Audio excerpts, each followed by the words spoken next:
I am the Tofu Golem. Please enjoy the video.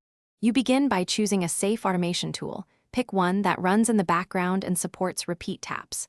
Once installed, grant only the permissions necessary, like accessibility or screen access, and avoid full device control. Now create a simple macro. Record a single swipe or tap sequence that mimics your scroll gesture. Set a conservative loop interval, say 1-5 seconds, and save it as a new profile. This gets you immediately into a reproducible, adjustable auto-scroll routine. Once you have the basic macro, fine-tune the gesture. Set swipe start and end coordinates to match Instagram's vertical feed, and choose the swipe duration so posts move cleanly.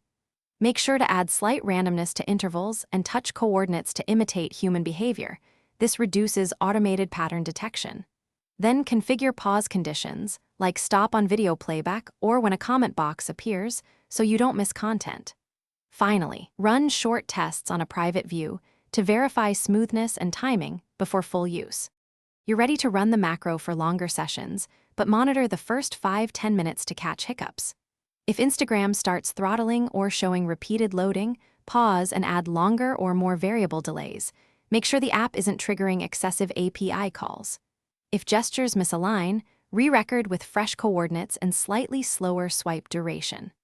One key troubleshooting tip: when posts jump or the feed reloads, increase randomness and include a 5-10 second periodic pause to mimic natural usage. Thanks for watching. Consider subscribing if we helped you today.